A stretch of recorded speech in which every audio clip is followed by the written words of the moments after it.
నేను కొత్తది అనుకున్నాను ఇవాళ. ఇదంతా అయిపోయిందమ్మా, ఇదంతా అయిపోయింది.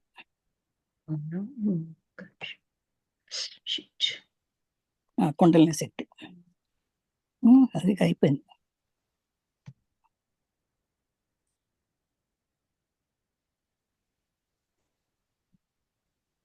అవ్వలేదమ్మా. ఇది కాదు, నేను అంత ముందుది ఇది అయిపోయింది. ఇది కాదు. అవ్వలేదమ్మా ఇది.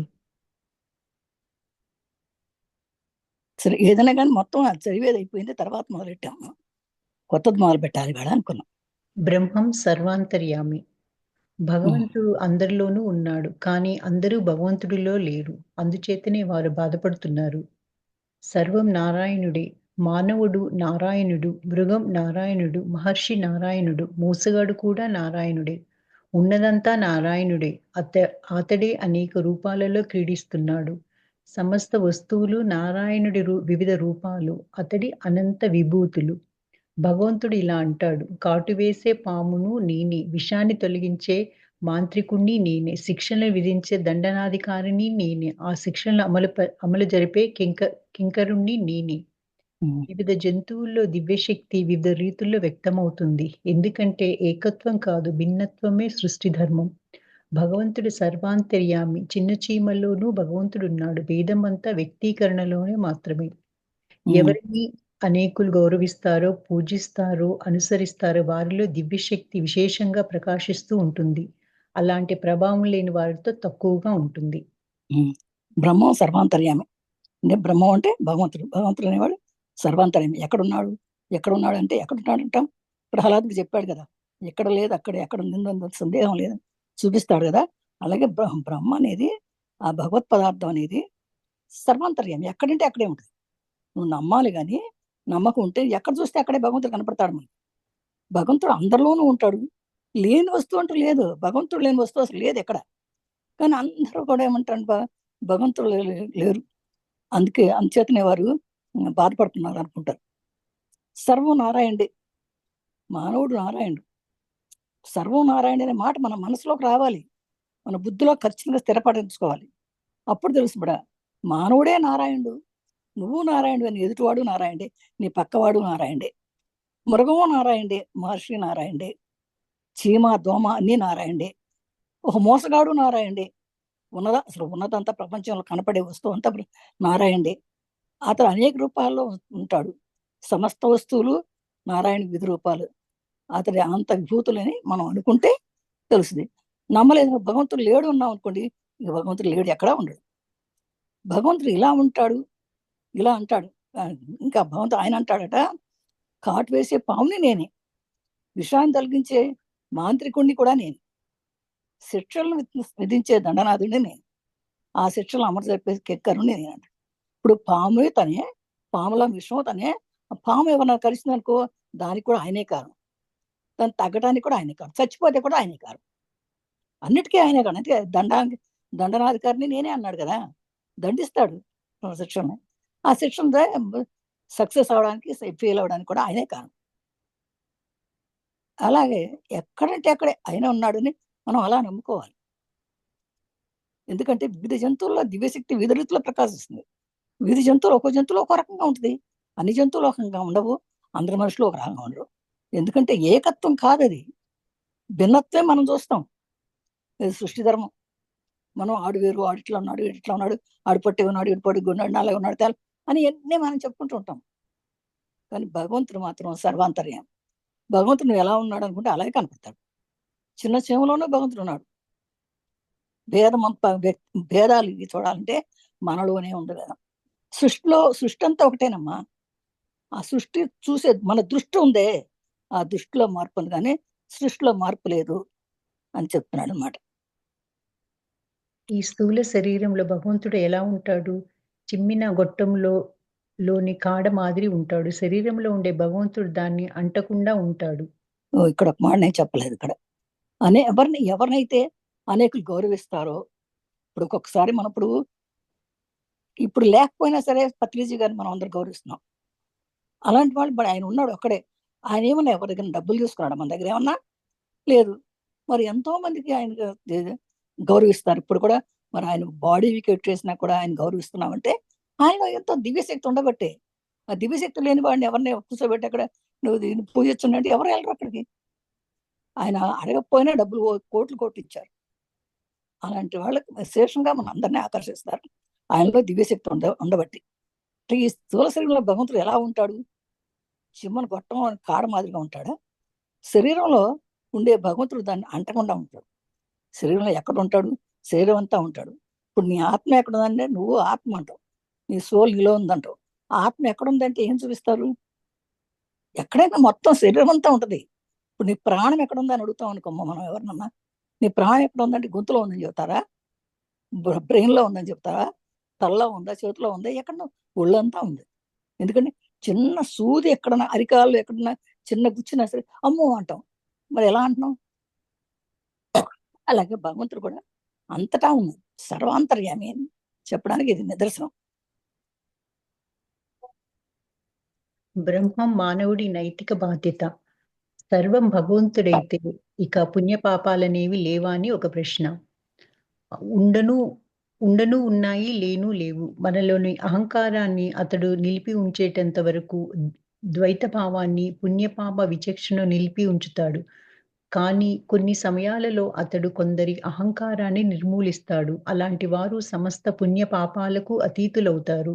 మానవుడికి బ్రహ్మ సాక్షాత్కారం కానంత వరకు ద్వైత భావము, పుణ్యపాప విచక్షణ ఉండి తీరాలి. పుణ్యపాపాలు, మంచి చెడ్డలు సర్వం నీకు సమానమే అని భగవంతుడు ఏం చేయిస్తే అది చేస్తున్నానని నువ్వు చెప్పవచ్చు. కానీ ఇవన్నీ వట్టి చిలక పలుకులని నీ అంతరంగంలో ఎరిగే ఉంటావు. నువ్వేదైనా దుష్కార్యాన్ని చేయగానే నీ అంతరాత్మ నిన్ను బాధిస్తూనే ఉంటుంది అన్నారు శ్రీరామకృష్ణులు. ఉం. బ్రహ్మ బ్రహ్మ అంటే మానవుడు వేసేవాడు. బ్రహ్మ అంటే ఒక భగవంతుడు. ఆ భగవంతుని గురించి మనం నైతిక బాధ్యత ఎట్లా ఉండాలి మానవులకి అని చెప్తున్నాడు ఇక్కడ. సర్వం భగవంతుడు అయితే ఇక పాపుణ్యాలు మాట లేవా అని అడుగుతున్నాడు శిష్యుడు. అప్పుడు రామకృష్ణ వారు ఏం చెప్తున్నారంటే ఉండను ఉన్నాయి, ఎందుకుంటూ పాపం పుణ్యం అని ఎప్పుడు ఉంటాయి, లేవు ఉన్నాయనుకుంటే ఉన్నాయి, లేవనుకుంటే లేవట.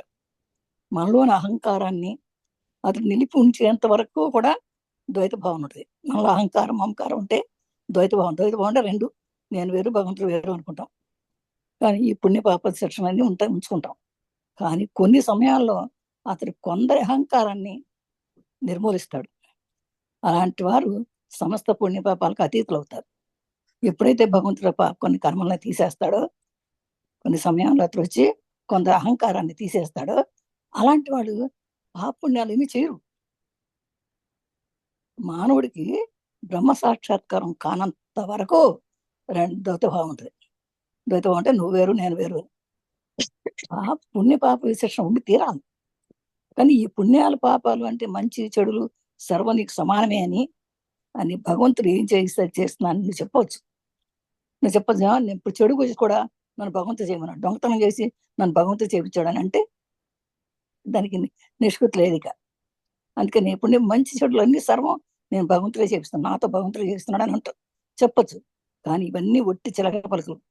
కానీ నీ అంతరంగంలో ఉంటుంది. నువ్వు ఎంత పాపం చేసినా ఇప్పుడు ఎవరి దగ్గర ఒక చిన్నది ఎత్తుకొచ్చావు అనుకోండి, ఏదో చిన్న పొరపాటు మాట్లాడామనుకోండి, మనసులో అంత బాధపడ్డారు ఇతర మనిషి అని చెప్పేసి నీ పైకి ఏమో బయట మాట్లాడతావు, కానీ లోపల తెలిసిపోతుంది నీకు.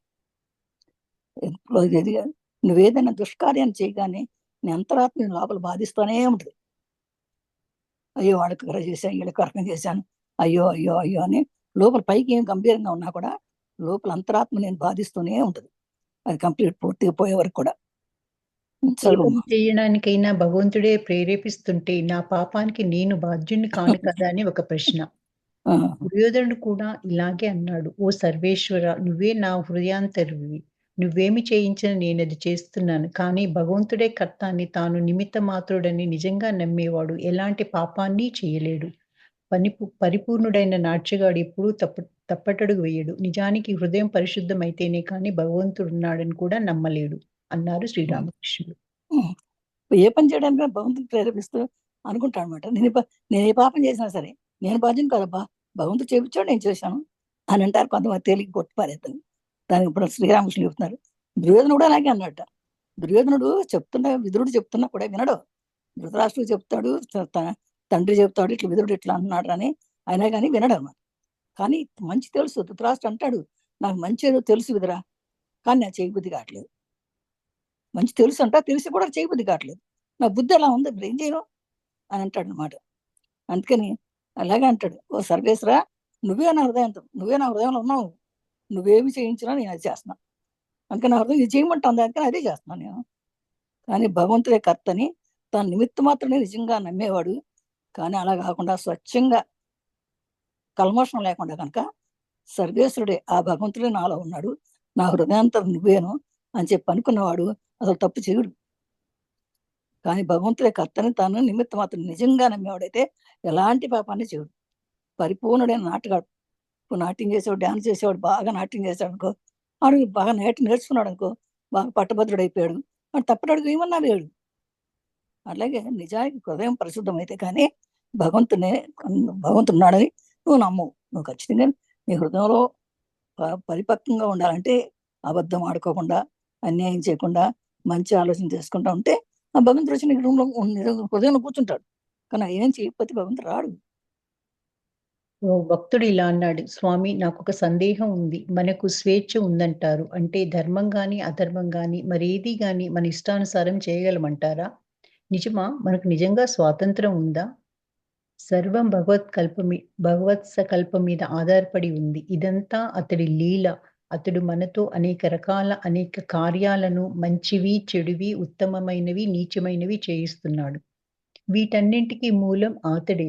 యోగ్యులు, అయోగ్యులు అందరూ అతడి మాయే. అతడి లీలే.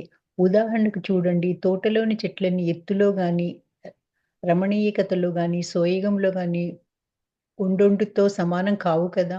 అన్నారు శ్రీరామకృష్ణులు. బ్రహ్మ సాక్షాత్కారం కానంత వరకు మానవుడు తాను స్వతంత్రుడని కొంటాడు. కానీ భగవంతుడే ఈ భ్రాంతిని అతడిలో ఉంచేవాడు. లేని పక్షంలో పాపకార్యాలు అపారంగా హెచ్చిపోతాయి. అప్పుడిక జనానికి పాపభీతే లేకుంటుంది. అంతేగాక పాపాలకు, దోషులకు శిక్ష అనేది లేకుంటుంది. అయితే రామకృష్ణుడు భక్తుడు అడిగాడు, నా సందేహం ఉంది, మనకి స్వేచ్ఛ ఉందంటారా? ఉందంట అంటే మనకు స్వేచ్ఛ ఉందంటారు అంటే ధర్మం కానీ అధర్మం కానీ మరి ఏదైనా సరే మన ఇష్టానుసారం చేయగలమంటారు. నిజమా అది? మనకు నిజంగా స్వాతంత్రం ఉందా అసలు అని అడుగుతున్నాడు. అప్పుడు రామకృష్ణ చెప్తున్నారు, సర్వం భగవత్ సంకల్పం మీద ఆధారపడి ఉంటుంది. ఇదంతా అతడు లేలే. భగవంతుడు చెప్తున్నాడు, లోపల ఉన్నాడు, చేస్తున్నాడు అనుకున్నాం. అతడు మనలో అనేక రకాలైనటువంటి కార్యాలను మంచివి, చెడువి, ఉత్తమైన, నీచమైన చేయిస్తున్నాడు. కానీ వీటన్నిటికీ మూలం అతడే. యోగ్యులు, అయోగ్యులు అందరూ అతడి మాయే, అతడు లీలే ఇవన్నీ. ఉదాహరణ చూడండి, తోటలో చెట్లన్నీ ఎత్తులో కానీ, రమణీయకతలో కానీ అంటే అందంలో కానీ, సోయగాలతో కానీ వండుతో సమానం కావు కదా. చెట్లన్నీ ఒక తోటలో ఉన్న చెట్లన్నీ ఒక రకంగా ఉండవు, అన్నీ రకరకాలుగా ఉంటాయి. రకరకాల పూలు పూస్తాయి, రకరకాల కాయలు కాస్తాయి, రకరకాల పళ్ళు ఉంటాయి. కానీ బ్రహ్మ సాక్షాత్కారం కానంత వరకు కూడా మానవుడు కూడా స్వతంత్రుడు అనుకుంటాడు. అనుకునే స్వతంత్రునే, నా ఇష్టం అనుకుంటాడు. ఎప్పుడు? బ్రహ్మ సాక్షాత్కారం కానంత వరకు. కానీ భగవంతుడే ఈ కాంతిని అతడిలో ఉంచేవాడు. లేని పక్షంలో పాపకార్యాల పారగా ఇచ్చిపోతాయి. అప్పటికి జనానికి పాపభీతే లేకుండా, అంతేకాక పాపాలకు, దోషాలకు శిక్ష అనేది ఉండదు అని చెప్తున్నాడు అనమాట. కానీ బ్రహ్మ సాక్షాత్కారం పొందిన వ్యక్తిభావం ఎలా ఉంటుందో తెలుసా? అతడు మనస్ఫూర్తిగా ఇలా భావిస్తాడు, దేవా నేను యంత్రాన్ని, నువ్వు యంత్రాన్ని నడిపేవాడివి. నేను గృహాన్ని, నువ్వు గృహ యజమానివి. నేను రథాన్ని, నువ్వు రథికుడివి. నువ్వు నన్ను ఎట్లా నడిపిస్తే నేను అట్లా నడుస్తాను. ఎలా పలికితే అలా పలుకుతాను. దేవుడే దొంగను దొంగతనం చేయమని ప్రేరేపిస్తాడు. అంతేకాక దొంగను గురించి జాగ్రత్త పడమని గృహస్థుడిని అతడే హెచ్చరిస్తాడు. సర్వానికి అతడే కర్త. చూడండి, కానీ బ్రహ్మసాక్షాత్కారం పొందిన వ్యక్తి భావం వేరే రకంగా ఉంటుంది. ఏమంటాడు? అతను మనస్ఫూర్తిగా ఇలా భావిస్తాడు మనసులో, ఓ దేవా నేను యంత్రాన్ని, నువ్వు యంత్రాన్ని నడిపించేవాడు. నేను గృహాన్ని, నువ్వు గృహ యజమాని నువ్వే. నేను రథాన్ని, నువ్వు రథికుడు, రథాన్ని నడిపేవాడు నువ్వే. నువ్వు నన్ను ఎలా నడిపిస్తే నేను అట్లా నడుస్తాను, ఎలా పలికిస్తే అలా పలుకుతాను అంటాడు. ఎవరో? బ్రహ్మ సాక్షాత్కారం పొందిన వ్యక్తి, ఆ భగవంతుని గ్రహించిన వ్యక్తి, ఆ సాధన చేసిన వ్యక్తి అయితే ఎలా ఉంటాడు? అయితే దేవుడే దొంగను దొంగతనం చేయమని ప్రేరేపిస్తాడు. అంతేకాక దొంగను గురించి జాగ్రత్త పడమని, దొంగ వస్తున్నాడు జాగ్రత్తగా ఉండండి అని చెప్పి యజమాని చెబుతాడట. గృహస్థుడు చెప్తాడు. దొంగకేమో నువ్వు దొంగతనం చేసుకోరా అని చెప్తాడు. యజమానికేమో నువ్వు జాగ్రత్తగా ఉండు, దొంగ వస్తాడని చెప్తాడు. అంటే ఏంటి, అన్ని పనులు చేయించేది ఆయనే. కానీ నువ్వేంటి నీ మనసుతోటి నువ్వు ఇది మంచా చెడా అని గ్రహించాల్సి నువ్వు. అందుకని ఆయన అన్ని పనులు చేస్తాడు, ఎందుకంటే అన్నిట్లో ఆయన ఉన్నాడు కనుక. బ్రహ్మ సాక్షాత్కారం, మనస్తత్వం బ్రహ్మ సాక్షాత్కారం. పంచభూతాత్మకమైన ఈ శరీరం స్థూల శరీరం, మనస్సు, బుద్ధి, చిత్తం, అహంకారం అనే వాటితో కూడుకున్నది సూక్ష్మ శరీరం. బ్రహ్మ సాక్షాత్కారాన్ని పొంది బ్రహ్మానందం అనుభవించడానికి అనుభవమయ్యేదే కారణం శరీరం. తంత్రాల్లో ఇదే భాగవత తనువు అని పేర్కొనబడుతుంది. వీటన్నిటికీ అతీతమైనది ఒకటుంది, అదే మహాకారణం. బాహ్య ప్రపంచం స్ఫురణతో బద్ధమై ఉన్నప్పుడు మనస్సు స్థూల విషయాలనే గమనిస్తూ అన్నమయ కోశంలో నెలకొంటుంది. ఈ కోశం అన్నంపై ఆధారపడే జీవుడి స్థూల కోశం. మనస్సు అంతర్ముఖమైనప్పుడు ఇంటి ద్వారాన్ని బంధించి లోపల గదుల్లోకి ప్రవేశించినట్లు అవుతుంది. అంటే స్థూల శరీరం నుంచి సూక్ష్మ శరీరంలోకి, అందులో నుంచి కారణ శరీరంలోకి ప్రవేశిస్తుంది. చివరకు మహాకారణాన్ని చేరుతుంది. ఈ స్థితిలో మనస్సు మహాకారణంలో లయమవుతుంది. దాని గురించి ఏమీ చెప్పలేము. ఇది చాలా జాగ్రత్తగా వినాలండి. ఇది మనస్తత్వం అన్నమాట. మన మనస్తత్వం ఎలా ఉంటుంది అని, బ్రహ్మ సాక్షాత్కారం వల్ల ఎలా ఉంటుంది అని మనం చాలా జాగ్రత్తగా వినాలి. ఇది మనకు ఉపయోగపడినటువంటి సబ్జెక్ట్ అన్నమాట. ఇది బాగా ఏంటంటే, పంచభూతాత్మ శరీరం అంతా కూడా మనకు తెలుసు. మనందరికీ పంచభూతాత్మ అంటే మనం భూమి, నీరు, అగ్ని, వాయువు, ఆకాశం అనే ఈ పంచభూతాలు. ఈ పంచభూతాత్మ శరీరం, మన శరీరంలో అదే ఉంది. మన శరీరం అంటేనే పంచభూతాత్మం. ఇది స్థూల శరీరం. ఈ పంచభూతాత్మ శరీరం ఏంటి, స్థూల శరీరం. కదలదు మెదలదు. మనకు కనపడే శరీరం అంతా స్థూల శరీరం. కానీ లోపల మనకు శరీరాలు 5 ఉన్నాయి. ఇది సూక్ష్మ శరీరం, ఇదేమో స్థూల శరీరం. తర్వాత సూక్ష్మ శరీరం ఉంది. అదేంటి, మనసు, బుద్ధి, చిత్తం, అహంకారం ఇవి కలిసి అనే వాటితో కూడుకున్న మాత్రం సూక్ష్మ శరీరం. అంటే మనకు కనపడవు కదా, సూక్ష్మంగా ఉంటాయి. మనసు కనపడుతుందా? కనపడుతుంది. బుద్ధి, చిత్తం, అహంకారం ఇవన్నీ మనకు కనపడవు. అదే సూక్ష్మ శరీరం అంటాం. బ్రహ్మ సాక్షాన్ని పొంది బ్రహ్మానందాన్ని అనుభవించడానికి అనువయ్యేది కారణ శరీరం. మూడోది సూక్ష్మ శరీరం, స్థూల శరీరం, కారణ శరీరం. ఇప్పుడు 3 తెలుసుకోండి. ఇక్కడ సూక్ష్మ శరీరం మనకు కనపడేది స్థూల శరీరం, మనకు కనపడింది సూక్ష్మ శరీరం. ఏది, మనసు, బుద్ధి, చిత్తం, అహంకారం. ఇంకా బ్రహ్మ సాక్షాత్కారం ఇది స్థూలం పనికి రాదు, సూక్ష్మం పనికి రాదు. బ్రహ్మ సాక్షాత్కారాన్ని పొందే బ్రహ్మానందాన్ని అనిపించడానికి అనువయ్యేది కారణ శరీరం కావాలి. అప్పుడు మనం కారణ శరీరంలోకి వెళ్తేనే బ్రహ్మ సాక్షాత్కారం అవుతుంది. అది ఎట్లా, ఈ స్థూలం కాకుండా సూక్ష్మం కాకుండా ఉంటది. అది తంత్రాల్లో ఇదే భాగవత తనువు అని కూడా పేర్కొనబడిందంట. వీటన్నిటి అతీతమైంది ఒకటి ఉంది, అది మహాకారణం. ఇంకా కారణ శరీరం కంటే ఇంకోటి ఉంది, అది మహాకారణ శరీరం అంట అనమాట.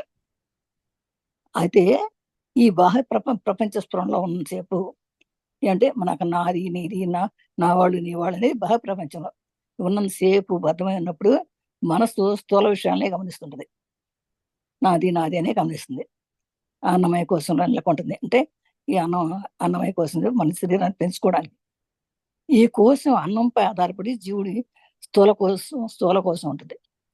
మనస్సు అంతర్ముఖమైనప్పుడు, ఎట్లయితే మన మనస్సు కనుక ధ్యానంలో కూర్చుని అంతర్ముఖమై, అంటే మన లోపల ప్రయాణం చేసినప్పుడు ఇంటి ద్వారాన్ని బంధించి లోపల గదుల్లోకి ప్రవేశించినట్లు అవుద్ది.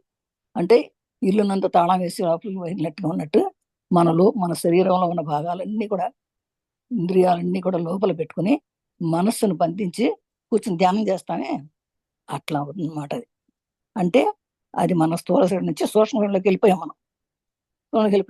అందులో నుంచి కారణ శరీరంలోకి ప్రవేశిస్తే ఆ లోపల మనం ప్రయాణం చేస్తూ చేస్తూ చేస్తూ మనం ఆలోచన రహిత స్థితి వస్తుంది చూసారా.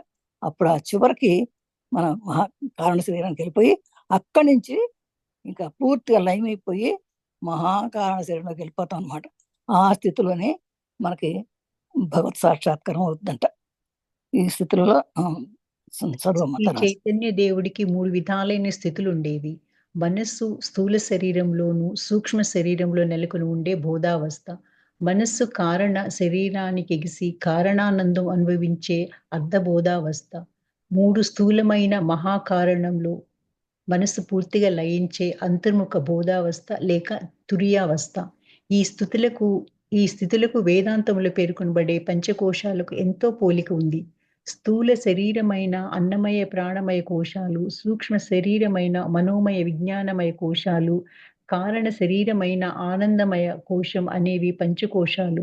మూల కారణం ఈ కోశాలన్నింటికీ అతీతం. మనస్సు మూల కారణంలో లయించినప్పుడే అతడు చైతన్యులు సమాధి స్థితులయ్యేవారు.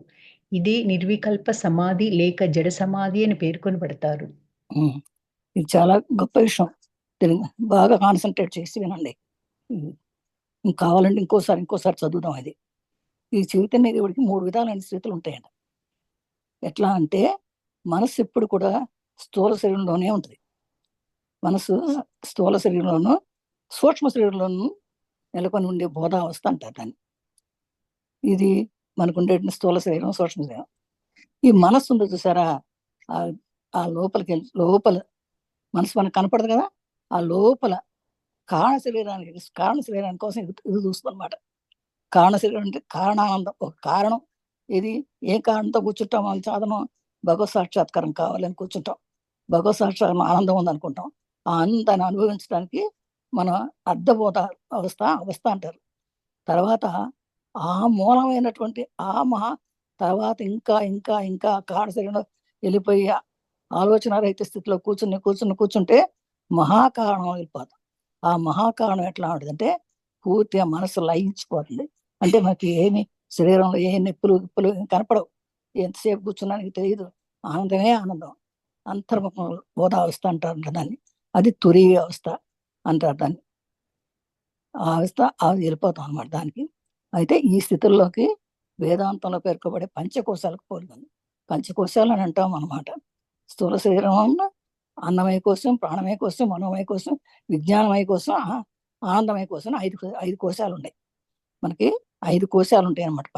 పంచకోశాలు అంటే అన్నమయ కోసం, ప్రాణమయ కోసం, మనోమయ కోసం, విజ్ఞానమయ కోసం, ఆనందమయ కోసం అని ఉంటాయి. అయితే ఈ స్థితిలో వేదాంత ఉండే కనుక ఇది ఎంతో పోలికలో ఉంది. ఎందుకంటే స్థూల శరీరమైనటువంటి అన్నమయ ప్రాణమయ కోశాలు మొదటి 2 కోశాలు. ఈ కోశాలు సూక్ష్మ శరీరం అంటే మనోమయలో విజ్ఞానమయ కోశాలు, కారణ శరీరమైనటువంటి ఆనందమయ కోశంలో అనేవే పంచకోశాలు. అంటే మొదట అన్నమయ కోశంలో, ప్రాణమయ కోశంలో ఉంటుంది అనమాట. అన్నమయ ప్రాణమయ కోశాలు స్థూలంలో ఉంటాయి. సూక్ష్మంలో ఏముంటుంది? మనోమయ కోశం, విజ్ఞానమయ కోశం ఉంటాయి. ఇంకా 5వది ఏంటంటే ఆనందమయ కోశం, కారణ శరీరంలో ఉంటుంది అనమాట. ఈ పంచకోశాలు ఈ కోశాలన్నిటికీ అతీతంగా ఉండేది అప్పుడు మహాకారణ శరీరం అనమాట. ఆ మహాకారణ శరీరంలో వెళ్ళినప్పుడు మనసు పూర్తిగా లయించేస్తుంది. అదే చైతన్యులు అంటే సమాధిస్థితులు అయ్యేవాళ్ళు అనమాట. ఈ విధంగా సమాధిస్థితులు అయిపోయి అదే నిర్వికల్ప సమాధి అని అంటారు. అది మనకు అది అత్యంత ఉన్నతమైంది. ఇంకా ఆ స్థితికి వెళ్తే ఇంకా మనం ఇంకా మహర్షులనే అన్నమాట. అలాంటి తత్వం జరుగుతుంది అని చెప్తున్నారు అన్నమాట. కుండలిని శక్తి ఆత్మ ప్రబోధం. కుండలిని ప్రబోధం గాంచితే గాని ఆత్మ ప్రబోధం కలగదు. కుండలిని ఒక్క నిమిషం ఆగుమా శైలజ. ఎవరికన్నా మీకు ఆ కోశాల గురించి, ఈ శరీరాల గురించి ఏమన్నా డౌట్స్ ఉంటే అడగండి అమ్మ. మనం పుస్తకం కంప్లీట్ చేసుకోవడం గొప్పతనం కాదు, అర్థం చేసుకోవడం గొప్ప విషయం. కొంచెం కిందకి రమ్మా. అప్పుడు ఈ శరీరంలో ఉన్నటువంటి పంచకోశాలు మనకు ఉల్లిపాయ పొరలాగా కోశాలు ఉంటాయి. అది మన శరీరం కూడా మన అన్నమయ కోసం, ప్రాణమయ కోసం, మనోమయ కోసం, విజ్ఞానమయ కోసం, ఆనందమయ కోసం ఇంకా ఉన్నాయి. ఇంకా 2 కోశాలు కూడా ఉన్నాయి మనకి. ఇప్పుడు ఇక్కడ చెప్పినంత వరకు ఇదే అన్నమాట. పేపర్ మీద రాసుకుంటే గానీ గుర్తుండవు అనుకుంటాం, మళ్ళీ మర్చిపోతూ ఉంటాం. ఈ కోశాల గురించి మనం చాలాసార్లు చెప్పుకున్నాము. ఎప్పటికప్పుడు మర్చిపోతాంలే. మనకి అది మన మనసుకున్నది ఇట్లా మనకి ఉంటాయి ఉల్లిపాయ పొరలాగా మనకి కోశాలు మన శరీరంలో అన్నమాట. ఈ మొట్టమొదటి కోశాలు స్థూల శరీరం. మళ్ళీ ఇట్లాగే శరీరాలు కూడా స్థూల శరీరం, సూక్ష్మ శరీరం, కారణ శరీరం, మహాకారణ శరీరం, తురీయావస్థ అలా ఉంటుందన్నమాట. అంటే మనకు అట్లా మొట్టమొదట అన్నమయ శరీరం, అన్నం తినేవాళ్ళం. ఆ ప్రాణం నిలుపుకోవడానికి అన్నమయ, ప్రాణమయ, మనోమయ మనసు భావోద్రేకాలు వస్తూ ఉంటాయి. కోపం రావడం, అనుభవం రావడం అన్ని మనోమయ కోసం. తర్వాత విజ్ఞానమయ కోసం, తర్వాత ఆనందమయ కోసం, మహానందమయ కోసం, తురియ. అట్లా ఒక్కొక్కటి మనం పైకి వెళ్ళిపోవాలి. మనం ధ్యానం చేసేటప్పుడు అలా అనుకోవాలి మనం కూడా. అప్పుడు ఒక్కొక్క కోశంలో నుంచి మనం ఒక్కొక్క కోశం నుంచి ఒక్క కోశంలోకి వెళ్ళాలి. అందుకని ఎప్పుడు మనం అన్నమయ కోశంలోనే కూర్చుంటే కుదరదు కదా. అలా ఒక్క కోశం దాటి వెళ్తేనే మనం నిర్వికల్ప సమాధికి వెళ్ళిపోతాం. అట్లా ఏ రోజుకి ఆ రోజు మనం ధ్యానం చేస్తా మనం ఎక్కడున్నామని చూసుకోవచ్చు. మనం ఇప్పుడు ఎక్కడ మనం కూర్చున్న కాడి నుంచి మాకు ఆకలేస్తుంది అనుకో, అన్నమయ కోసంలోనే ఉన్నాం మనం. ఇక్కడ నొప్పులు అక్కడ నొప్పులు అన్నాం అనుకోండి, ప్రాణమయ కోసంలో ఉన్నాము. భావోద్రేక లోపల ఎక్కడో ఏవో కనపడుతున్నాయి, ఏదో కదులుతున్నాయి అనుకోండి, మనోమయ కోసం. అక్కడి నుంచి విజ్ఞానమయ కోసం అంటే కాస్త తెలుస్తుంది అన్నమాట, మనం లోపలికి వెళ్తున్నట్టుగా. గురిటి మీద నొప్పి రావడం అట్లా ఉంటుంది. అది అయిపోయి అది కూడా దాటేమనుకుందా, దాటితే అప్పుడు ఆ సంతోషం వస్తుంది. ఇక ఆనందమయ కోసం అన్నమాట. దాన్ని సంతోషం ఉంటుంది. హ్యాపీ, అమ్మయ్య ఇవాళ నేను ధ్యానంలో కూర్చున్నాను, హాయిగా ఉంది అంటారు చాలా మంది. హాయిగా ఉంది, హాయిగా ఉంది అంటే అది ఆనందమయ కోసం అనమాట. ఇంకా ఆనందాన్ని కూడా దాటి వెళ్ళిపోవాల్సి. ఇక నువ్వేంటో తెలియదు, ఇక ఆనందం తెలియదు, విచారం తెలియదు, ఏమీ తెలియదు, అసలు కూర్చున్నట్టే తెలియదు నీకు. ఆ స్థితిలోకి వెళ్ళిపోవడం అనేది సమాధి స్థితి. ఇక ఆనందపు రెండోది ఇంకేముండదు. ఇంకా నువ్వు నేను భగవంతుడు అని కూడా ఏముండదు అనమాట. అది అలా ఆ విధంగా లయించిపోయేవాడే మహర్షులు. అలా ఉండాలి మనకు. అదే ఆ విధంగా మనం చైతన్యం పొందాలన్నమాట. సరేనా? అంటే ఊరినే కూర్చుంటాం వల్ల లాభం లేదు. వింటున్నాం అంటే లాభం లేదు. ఓకే, చదువుతున్నాం కాదు. ఆ చదివిన దాన్ని పుస్తకంలో ఉండేదాన్ని మస్తకంలోకి రావాలి. ఇప్పుడు పుస్తకంలో ఉంది, మనకి చదువుతున్నాము. ఆ పుస్తకంలో ఉండేది ఎందుకు చదువుతున్నాము? ఇక్కడ చదివేసి అక్కడ వదిలేసి ఇంకా లాభమే ఉంది ఇది. అంటే ఆ పుస్తకంలో ఏముందో అనేది నీ మస్తకంలోకి రావాలి. ఇప్పుడు ఈ మహర్షులందరూ వాళ్ళందరూ ఏం చేస్తున్నారు? పుస్తకంలోని మస్తకంలోకి తీసుకుని రంగరించి ఉగ్గుపాలతో అందించినట్టు అందిస్తారు. 4 మాటలు చెప్పేస్తారు పుస్తకం. ఈ మన ఎన్ని రోజులు చదివే పుస్తకం ఇది రామకృష్ణ పరమహంస బుక్కుని వాళ్ళు 2 గంటల్లో చెప్పేస్తారు. ఎందుకని మరి? వాళ్ళు ఏం చేస్తారు? దాన్ని మస్తిష్కంలో ఎక్కించుకుని ఆ రసాన్ని మస్తిష్కంలో తీసుకుని దాన్ని చక్కగా 4 మాటల్లో 2 గంటల్లో చెప్పేసేసి మనకు ఆనందపరిచేస్తారు. మనం వింటాం, మర్చిపోతాం. అది మనకి అలవాటు అయిపోతుంది. అది ఎప్పుడైతే మనం కూడా అలా ధ్యానంలో కూర్చుంటామో ఆ 4 ముక్కలు మనకు పట్టుకుని ఇంకో 4 ముక్కలు ఇంకోళ్ళకి చెప్తాం మనం కూడా. ఆ విధంగా మనం చెప్పామనుకోండి, మనకు వచ్చిన దాన్ని ఇంకో పక్క వాళ్ళకి చెప్పామనుకోండి, అప్పుడు మన మస్తిష్కం ఉందని అర్థం. మనం పెట్టుకున్నాం మనం. నలుగురు చెప్తుంటే మళ్ళీ మనకి ఇంకా ఆ మస్తిష్కం నుంచి పెరుగుతుంది కానీ తగ్గదు. మన ఇంట్లో ఏమన్నా డబ్బులు తీసి బ్యాగులో డబ్బులు తిత్తే ఇంకోటికి ఇస్తే తగ్గుతుంది. కానీ ఇది ఉంది, మన ఆత్మవిద్య ఉంది. ఈ ఆత్మవిద్య మనం ఎంత పెంచుకుంటే అంత పెరుగుతుంది కానీ తగ్గదు. ఈ పెంచుకోవడానికి ఏం చేయాలి? మనకు వచ్చిన విద్యను పక్క వాళ్ళకి పంచాలి. వాళ్ళు ఎంత చెప్పిన కొంత పక్క వాళ్ళకి చెప్తూ ఉండాలి. ఇంట్లో భార్య చెప్పు, ఇంట్లో భర్త చెప్పు, పిల్లలకు చెప్పు, ఇంటి పక్క వాళ్ళకి చెప్పు, ఎవరికో ఒకళ్ళకి చెప్తా ఉండు. నీకు వచ్చిన 2 ముక్కలైనా చెప్పు. అలా చెప్పిన కొంతకి పెరిగిపోతుంది, ఇంకా పెరుగుతుంది. ఇంకా చెప్పాలనిపిస్తున్నాయి, ఇంకా చెప్పాలి, ఇంకా తెలుసుకోవాలి. ఇంకా నేను తెలుసుకోవాలి, అందరికీ నచ్చింది కదా ఇది, అందుకని నేను ఇంకా 4 తెలుసుకుంటాం. 4 తెలుసుకుని ఆ 4 ఇంకో 4 చెప్పేద్దాం, ఇంకో 4 చెప్పా అని మనసు ఎప్పుడు కూడా తెలుసుకోవడానికి ప్రయత్నిస్తుంది. ఆ తెలుసుకున్న దాన్ని మళ్ళీ చెప్పేదాకా ఆతృత, చెప్పేదాకా ఉంటుంది అనమాట. నాకైతే అలాగే ఉంటుంది. ఇది తెలుసుకుందాం ఉంటుంది, మరి చెప్పేయాలనిపిస్తుంది నాకు. ఒంట్లో బాగుండకపోయినా సరే నాకు ఆయాసం ఉంటుంది బాగా, అయినా సరే నేను చెప్పేయాలి. ఈ 4 రాసుకోవాలి, నేను తెలుసుకున్నవన్నీ రాసుకున్న మాట ఇంకా 4 చెప్పేయాలి అందరికీ అని అనిపిస్తుంది అనమాట నాకు. ఇంకా అలాగే మీరు కూడా అందరూ ప్రయత్నించండి. మన ప్రయత్నం ఎప్పుడు వృధా కాదు. ఓకేమ్మా.